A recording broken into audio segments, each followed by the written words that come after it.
रक्ताचं पाणी आणि हाडाची काढं करून जो पक्ष रुजवला वाढवला आणि ज्या पक्षाचं AB फॉर्म स्वतःच्या सहीने उद्धव साहेबांनी काही लोकांना दिला आणि त्यांना निवडून आणलं, असे 40 लोक जून 2022ला वाया सुरत गुवाहाटीला निघून गेले. ठाकरे शांत होते, स्थितप्रज्ञ होते. सोबत असणाऱ्यांपैकी काही लोकांनी हातात दांडा घेऊन वाया सुरत गुवाहाटीला परत येणाऱ्या लोकांची वाट बघायचं ठरवलं. काही लोक आपले आई बाप इमान यांचं दाखला देत भर सभेमध्ये धाय मोकलून रडत होते, विशेषतः परभणी हिंगोली साईडचे. ठाकरे शांत होते. संख्येचा जेव्हा पेच निर्माण झाला तेव्हा ठाकरेंनी कुठलीही खळखळ न करता शांतपणे मुख्यमंत्रीपदाचा राजीनामा दिला. ते पायऱ्या उतरले. अजून काही लोक तिकडे निघून गेले, जे मंत्रीसोबत थांबलेले होते किंवा जे हातात दांडा घेऊन होते, ते पुन्हा त्यांच्या दांड्याला शिंदेंचा झेंडा लावून त्यांच्यासोबत निघून गेले. ठाकरे शांतच होते. 17 फेब्रुवारी 2023ला पक्ष आणि चिन्ह शिंदेंचं आहे असा अत्यंत पक्षपाती निकाल निवडणूक आयोगाने दिला. ठाकरे शांत होते. ठाकरे काहीच बोलत नव्हते. एका नव्या कुऱ्या चिन्हासह आपल्याला नव्याने पुन्हा उभं राहायचे असं म्हणत, अरे पुन्हा आयुष्याच्या पेटवा मशाली म्हणत, मशाल या चिन्हाला ब्रँडिंग करण्यामध्ये अवघी शिवसेना एकवटून त्वेषाने लढायला सुरू झाली.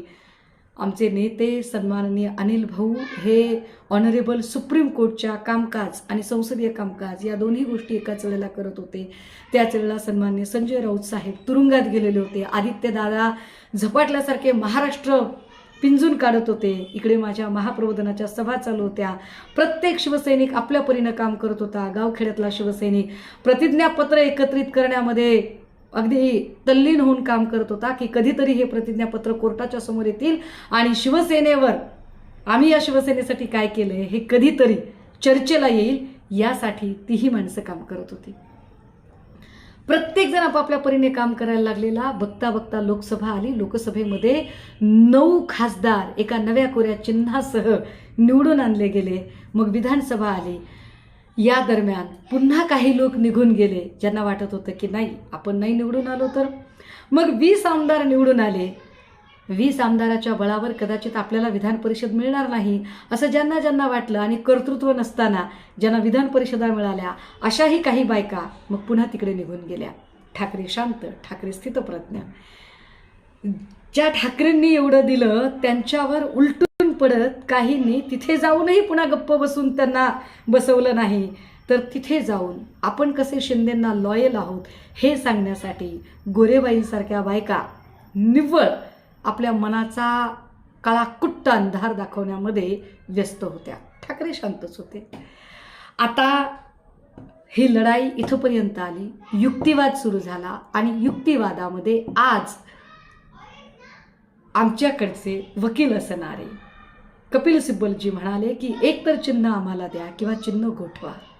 चिन्ह गोठवा म्हणण्यापाठीमागे भूमिका काय आहे, तर एकतर आम्ही नव्या कोऱ्या चिन्हाचं आता ब्रँडिंग केलेलं आहे आणि जर पक्ष आमचा आहे, सगळ्या बाजूने कागदपत्र आमची आहेत, आम्ही मांडलेली प्रत्येक बाजू खरी आहे, स्वायत्त यंत्रणांनी आमच्यासोबत पक्षपातीपणा केलेला आहे, हा पक्ष दुसऱ्याला देण्यासाठीचे आर्थिक व्यवहार झालेले आहेत, ह्या सगळ्या गोष्टी जेव्हा आता ऑनरेबल कोर्टाच्या पुढे येत आहेत, अगदी त्याच वेळेला शिंदे गटाचे योगेश कदम सांगताहेत की तुम्ही पराजय मान्य केलाय का? नाही योगेशजी, आम्ही जर पराजय मान्य केला असता तर कदाचित आम्ही लोकसभा निवडणुकांना सामोरे गेलो नसतो, विधानसभेला सामोरे गेलो नसतो.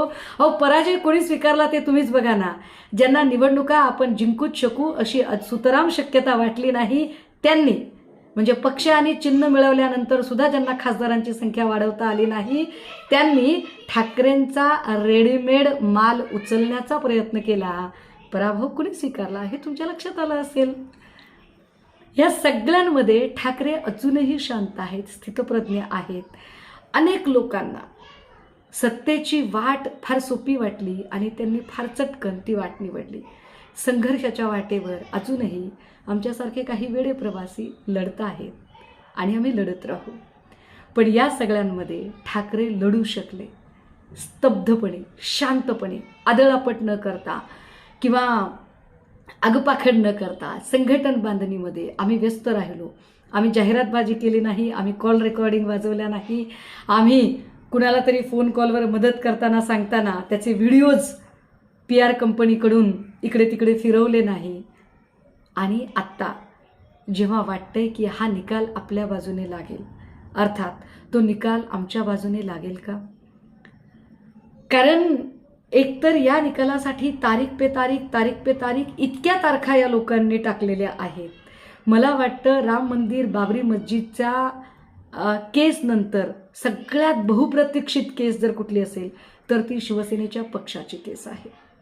आणि या पक्षाचा निकाल द्यायला कदाचित न्यायाधीश कचरत आहेत का असा प्रश्न आता सर्वसामान्य लोकांच्या मनात निर्माण होतोय.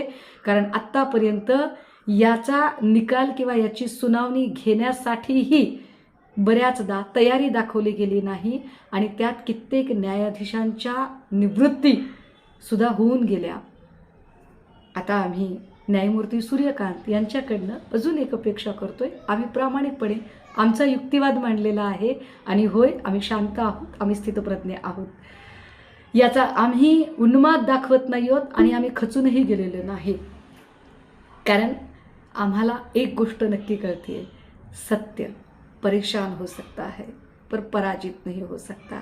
आम्ही लढत राहू, निकाल काहीही लागला तरी. कारण निकाल लागल्यावर सोबत राहणं हे सोपं असेल, पण निकाल काय लागणार आहे हे माहीत नाही. तरीसुद्धा मी आज सांगते की निकाल काहीही लागो, आम्ही आहोत, आम्ही असू, आम्ही लढत राहू. आणि होय, हा मार्ग अत्यंत काटेरी आणि अत्यंत आव्हानात्मक आहे. आमच्यातल्या अनेक जणांवर केसेस टाकल्या गेल्या, माझ्यावर केसेस झाल्या, राऊत साहेबांवर केसेस होत आहेत, वैभवदादांना रोज ईडीचे समन्स येत आहेत, तिकडे राजन विचारेंना वेगळा त्रास चालू आहे, भास्करदादांना परेशान केलं जातं आहे. तरीही ही सगळी माणसं ताकदीनं उभी आहेत. कारण आम्ही ठरवले की संघर्षाचे साक्षीदार व्हायचं. उभ्या महाराष्ट्राला विनंती असेल, तुम्ही सगळेजण अर्थात आमच्यासोबत आहात हा लढा लढण्यासाठी.